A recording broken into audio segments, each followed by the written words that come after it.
Bonsoir à tous. Chaux-Neuve a vécu un week-end exceptionnel au rythme des épreuves de la Coupe du Monde de combiné nordique. Cette discipline fascinante qui marie le saut à ski et la course de ski de fond. Chaux-Neuve, au cœur du massif jurassien, c'est tout simplement la seule étape française de cette épreuve. Alors hier, il y avait l'individuel et aujourd'hui, on a vécu une superbe manche par équipe avec 4 relais et c'était vraiment formidable.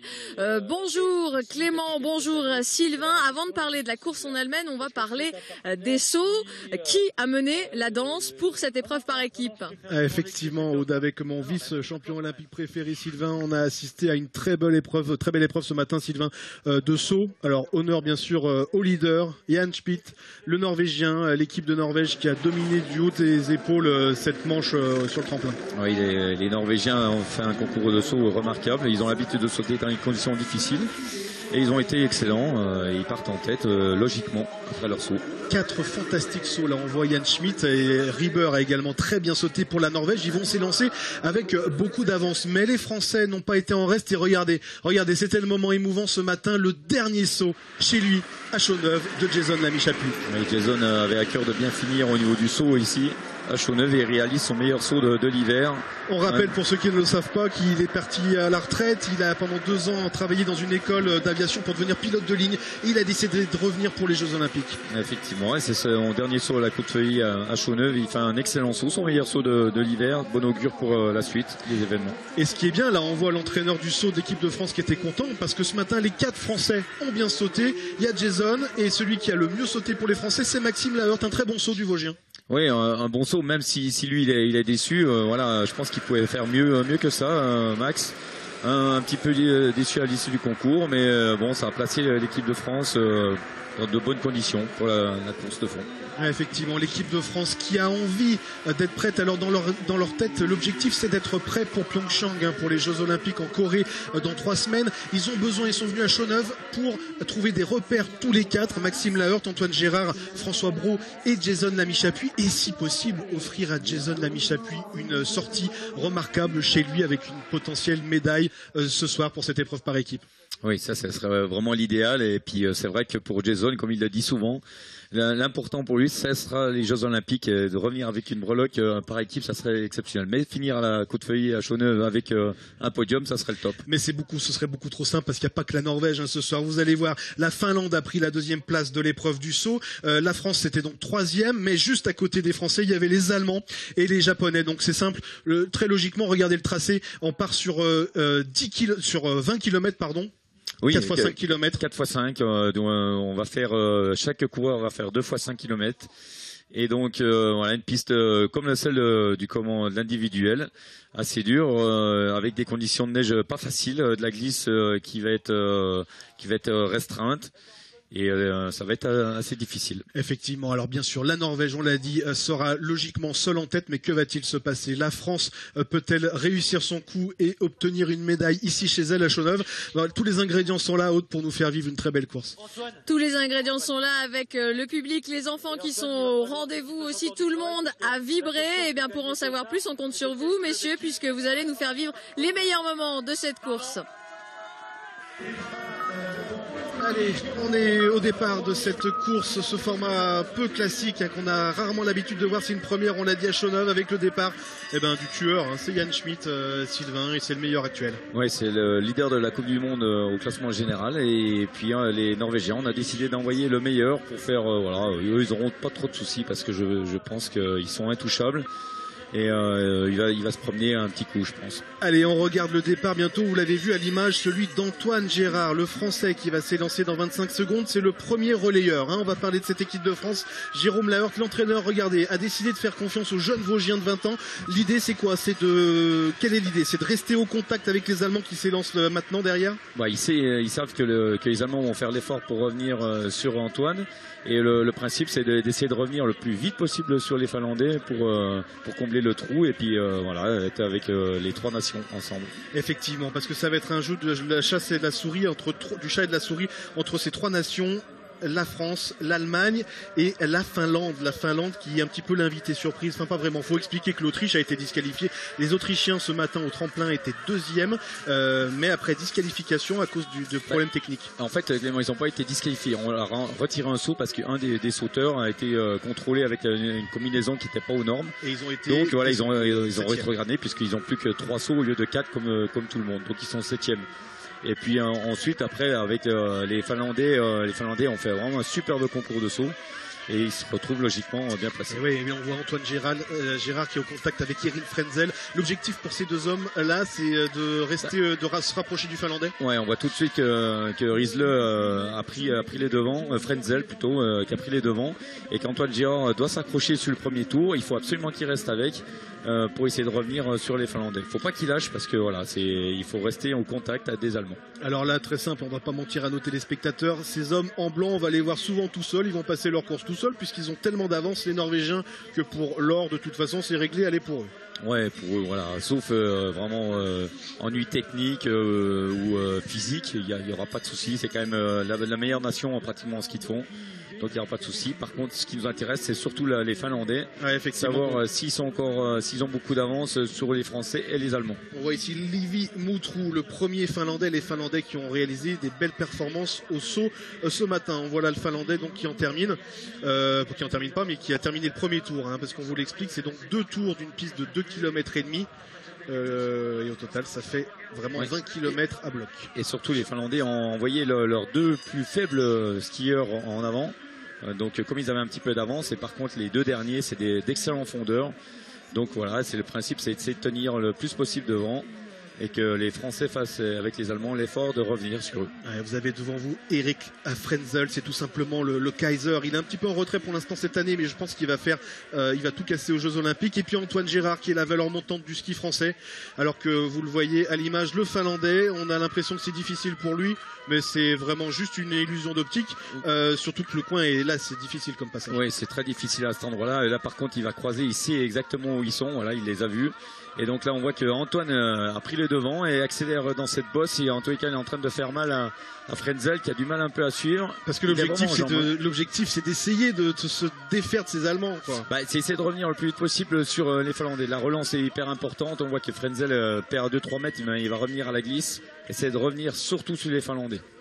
Sur Livi Moutrou, qu'on voit ici plein cadre et qui accuse 1 minute 5 de retard sur Jan Schmidt, le Norvégien. Jan Schmidt qui a déjà remporté 5 épreuves de la Coupe du Monde, qui s'est imposé hier sur une course très intelligente devant le Japonais Akito Watabe. Et on voit ici Antoine Gérard et Erik Frenzel au coude à coude pour essayer de revenir sur le Finlandais. On voit que l'écart se réduit. Oui, on voit qu'Antoine a vraiment des jambes, parce que ça gicle quand même un boss. La caméra écrase, je peux vous dire que ça monte vraiment. Et là, il est bien bas sur ses appuis, il a bien de la puissance. Regardez, il fait mal déjà à Frenzel qui est en train de piocher et il accélère encore en plus. Et là, il va prendre de l'avance. Oui, exactement. Antoine qui est fidèle au rendez-vous. Et puis on voit les concurrents pour le premier passage de relais qui se prépare. Alors on a vu l'Allemand Fabian Riesle, un sacré client. Et puis là, vous le voyez, c'est François Brault qui se prépare aussi, le Chamonniard, natif de Pontarlier, mais Chamonniard. François qui a pris une très belle 9e place hier. On n'en est pas encore là. En tout cas, la Norvège, Jan Schmidt termine lui sur son tour, voilà 11 minutes à peu près. Il va donc y avoir un moment important maintenant du passage de relais. Comment ça marche, Sylvain? Ouais, voilà, il faut toucher, on a une zone de relais un peu comme en athlétisme, il faut venir toucher son collègue, mais il faut pas le toucher avec le bâton, il faut le toucher avec un membre. Donc il peut toucher la pointe du pied s'il veut, mais bon, voilà, on touche en général l'épaule ou le bras. Et après on est parti, mais surtout dans la zone, quoi. Et là on voit Espen Andersen, le deuxième skieur norvégien qui se lance donc dans une petite balade en solitaire, on va pas se mentir, avec une minute de retard. C'est sûr, pour les Norvégiens, faut pas trop les regarder parce que normalement il n'y aura pas de souci, mais on voit surtout les Français qui ont fait l'effort et qui ont voit qu'Antoine il fait une superbe fin de course, un deuxième tour magnifique. Et qui a lâché l'Allemand, Frenzel, c'est pas n'importe qui Frenzel, et il revient sur le Finlandais. Donc ça c'est vraiment la bonne nouvelle. Ouais, on voit François Brault qui est prêt là, François prêt à se donner à fond pendant 10 minutes pour essayer d'amener l'équipe de France et ses copains sur un podium. Ça leur ferait vraiment du bien aux Français. Ils sont à 3 semaines des Jeux Olympiques de Pyeongchang. Ils ont vraiment coché cette médaille par équipe aux Jeux Olympiques. Allez, on voit Antoine, c'est très bien Antoine ce qu'il fait. Et il passe devant même. Bravo. Voilà, il passe devant. Regardez le virage, il arrive très fort. Les conditions sont pas faciles de course. Il va lancer François dans de bonnes conditions. Allez, François, plein cadre, c'est parti pour François Braud. Le Chamonniard est parti et on voit ici Eric Frenzel qui passe le relais à Fabian Rissel. Cette équipe d'Allemagne, elle est terriblement redoutable, hein. Elle domine de la tête et des épaules depuis des années maintenant. Depuis des années, et surtout l'année dernière, ils ont laissé que des miettes à tout le monde, et là un peu moins cette année, mais ils sont très forts, ils viennent de plus en plus forts pour les Jeux Olympiques. Et là, en ski de fond, de toute façon, c'est des hommes qui vont très vite en ski. Voilà, allez, la jonction a été refaite, voilà. Et François prend les devants de la course pour mener, je pense, au début. Et après, il va laisser passer certainement les coureurs pour se mettre un petit peu plus à l'abri. Il y a donc une bagarre qui vient de commencer. C'est simple, hein. Il y a 2 places disponibles, hein, puisque l'or est promise, on le voit, aux Norvégiens qui ont trop d'avance. Il y a 2 places pour 3 nations. Qui va sortir de la boîte et prendre la pire des places, la 4e? On le saura dans quelques minutes. On voit pour l'instant, tout va bien pour François. Oui, François, il n'y a pas de problème. Ils étaient au pain de sucre. Là, on voit que Riesle laisse un petit peu de marge pour revenir dans la descente, dans la glisse. Il va revenir gentiment. Ouais, c'est ça. Vous pensez que c'est tactique pour l'Allemand, hein, oui, ça sert à rien. Il sait que Riesle, il est largement aussi fort que François. Le plus faible sur les 3, c'est le Finlandais. Donc l'objectif, ça serait de déposer un petit peu le Finlandais. Il ne faudra pas qu'il s'accroche trop longtemps. Après voilà, Riesle il va tenir François, et puis François, si Riesle passe, il va le tenir aussi, quoi. Ah, et puis du coup le prochain relais, c'est Maxime Laert qui va être chargé d'être le 3e homme avant de passer la main à Jason Lamy-Chapuis pour son dernier tour de piste à Choneuve. Le risque pour Maxime, c'est qu'il a de très gros clients, hein, face à lui. Oui, effectivement, il a les meilleurs pratiquement de Ika Irola en Finlande, pour le Finlande. Oui, et puis donc Johannes Ritzek.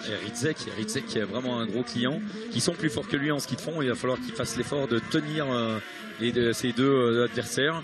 On verra bien tout à l'heure. L'idéal serait que François Braud réussisse à se défaire du Finlandais ou de l'Allemand, mais c'est pas gagné. On voit à l'image, en tout cas, ils font un joli trio tous les 3, et ça y est, l'Allemand est passé devant pour mener. Voilà, Riesle, il veut mettre un petit peu de distance. Il sait qu'il va augmenter le rythme pour faire mal aux Finlandais, certainement.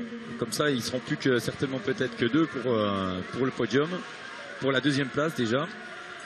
Mais bon, faut-il encore décrocher le Finlandais, hein. Allez, on voit cette image de l'arrivée, la raquette. Il y a une ambiance incroyable à Choneuve. C'est tout simplement l'une des étapes de Coupe du Monde préférées de tous les combinés présents sur circuit. Les Norvégiens, les Finlandais, les Japonais, tout le monde adore Choneuve parce qu'il y a du monde. Il y a des gens qui viennent encourager les sportifs, et il y a une vraie culture du ski nordique ici dans cette petite terre jurassienne, même si on est dans le Doubs. Voilà, Rissel qui, on va essayer de voir l'écart avec Andersen. Ce trio collabore bien, mais en tout cas personne ne se détache. Non, pas pour l'instant. Je pense que c'est toujours sur le 2e tour qu'ils vont accélérer. Ils font toujours un premier tour un peu tranquille, et puis le 2e tour ils vont vraiment accélérer. Et là le Finlandais ils le savent, hein, ils le savent dans leur tête, quand ils sont déjà en course.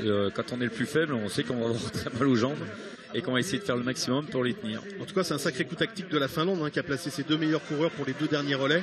Ouais, c'était la logique, hein. Ils avaient un petit peu d'avance, c'était la logique de mettre les plus faibles au début, ils essayent de perdre le moins possible. Là, on a vu une attaque déjà de l'Allemand pour essayer de décrocher aussi bien le Français que le Finlandais. Mais il faut vraiment qu'on se dise que ce Fabian Rissel, c'est du très très haut niveau, comme Espen Andersen en balade. Allez, on retourne sur le ça accélère au niveau des Allemands. Allez, François est dans la position. Regardez au niveau derrière le Finlandais qui est déjà plus, il pioche un peu plus, c'est moins. Ce serait peut-être le bon moment, hein, pour essayer de s'en défaire. Ouais, allez, la relance, allez, et voilà.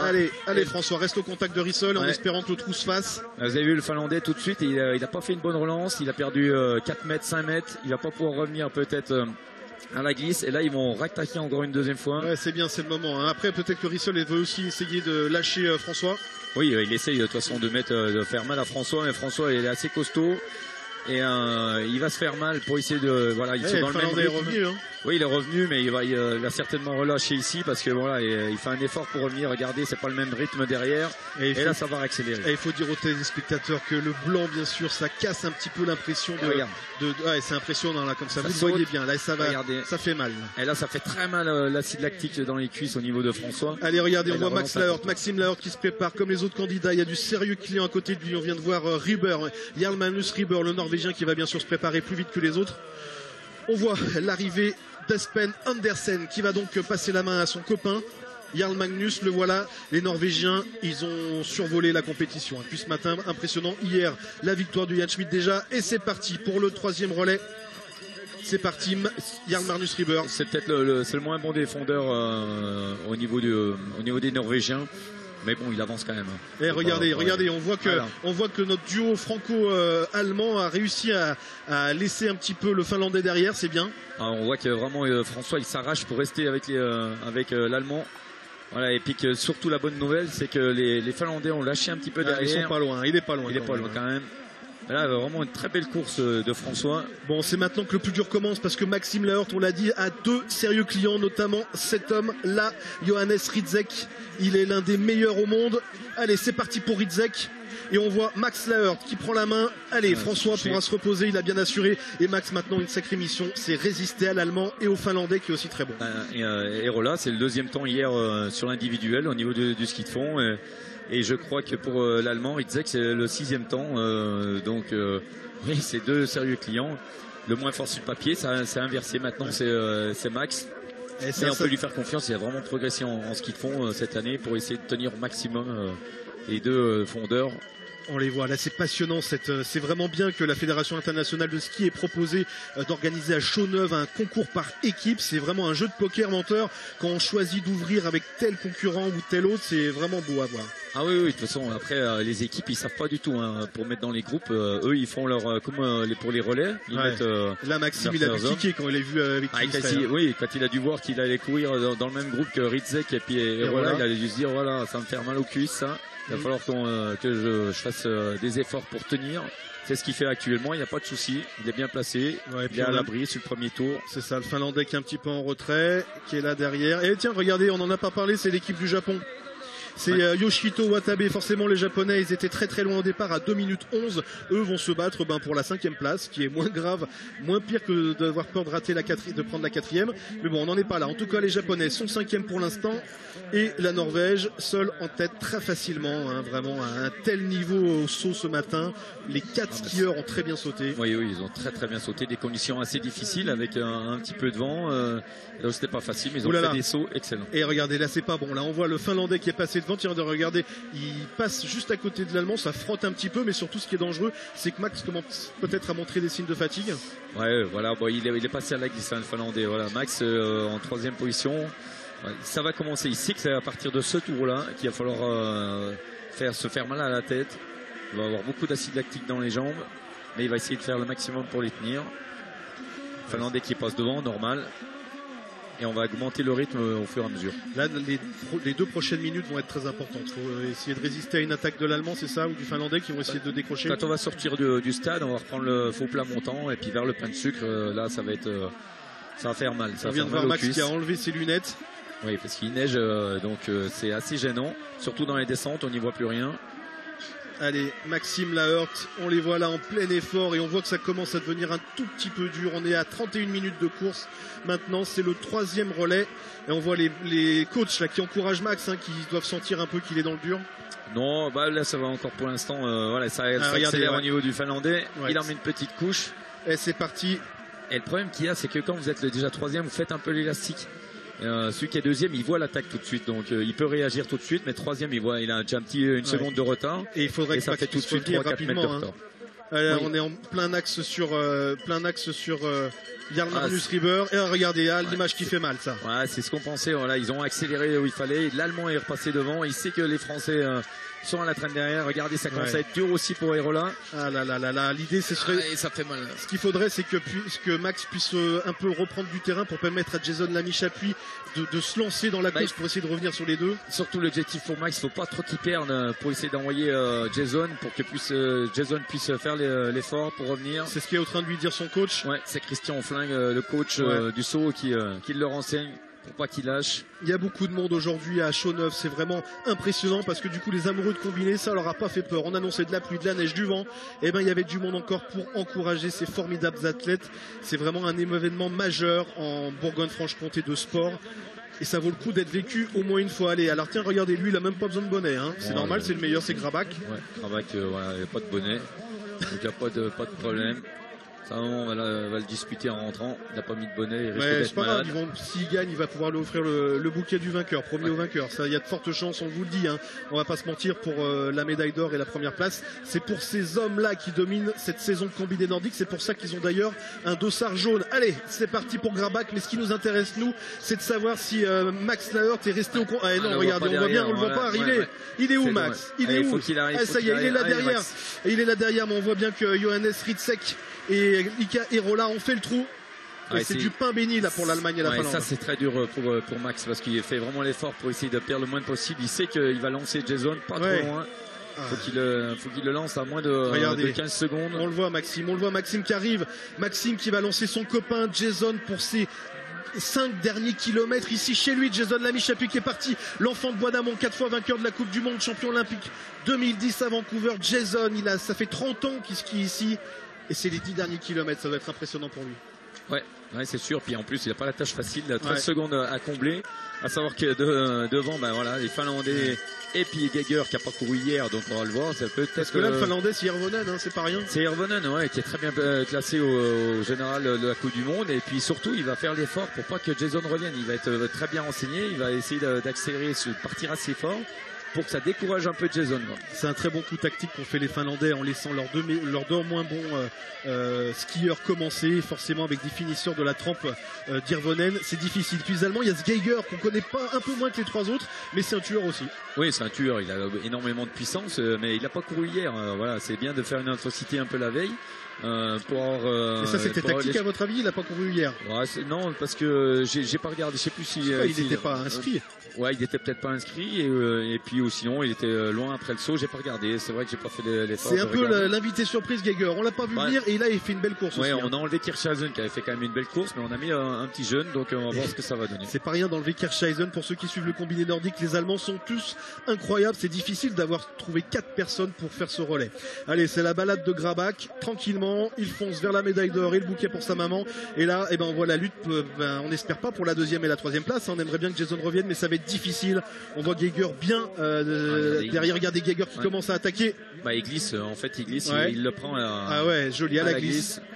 Et voilà, c'est Geiger qui passe devant. Oui, et effectivement, là, il attaque fort. Là. Allez, on voit du coup, regardez, la victoire facile celui qui est à gauche, de Grabach. Et maintenant, pour la 2e place, on va regarder pour la 2e place. Non, c'est réglé. C'est l'Allemand, parce que c'est le concurrent américain qu'on voit qui a encore un tour à faire. L'Allemagne prend une très belle 2e place. Là, on voit les Allemands qui sont contents. Eric Frenzel, Ritzek qui lève les bras. Bravo à cette équipe d'Allemagne. Et Jason, la médaille en chocolat, mais c'est un moindre mal, c'est pas trop mal parce que cette équipe de France elle est en construction, on l'a dit, pour être prêt pour Pyeongchang. Et puis il fait sa dernière ligne droite d'honneur. Jason Lamy-Chapuis qui vient de lever le point. Et Jason Lamy-Chapuis, l'équipe de France qui prennent une très belle 4e place ici à Chaux-Neuve. On aurait aimé que ça soit un peu plus haut au classement, mais c'est déjà bien. Et c'est surtout vraiment bon pour la confiance. Voilà, c'était une très belle course, Sylvain. On a vu une belle course et Jason peut être vraiment satisfait de ce qu'il a fait.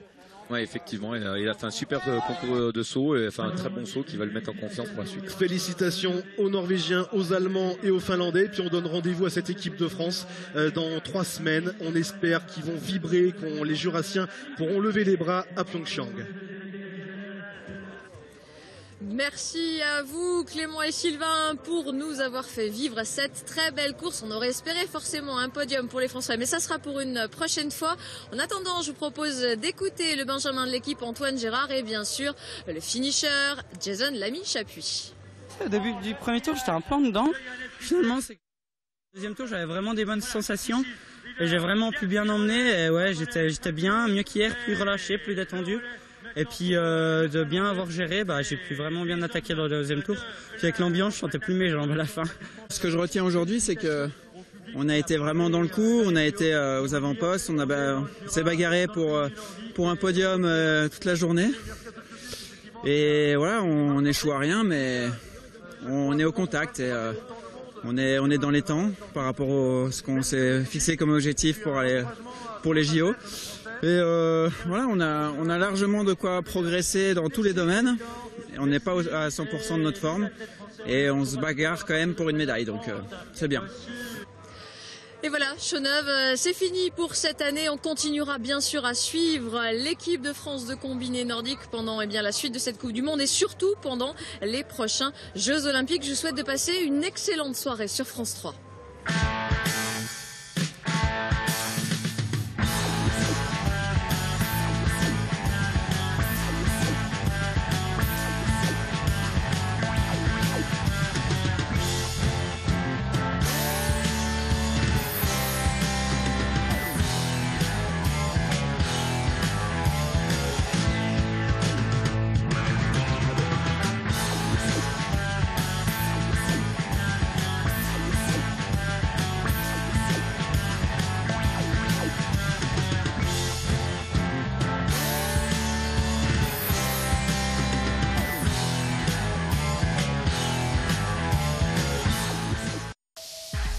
Ils sont mécaniciens, infirmières, tourneurs, chauffeurs,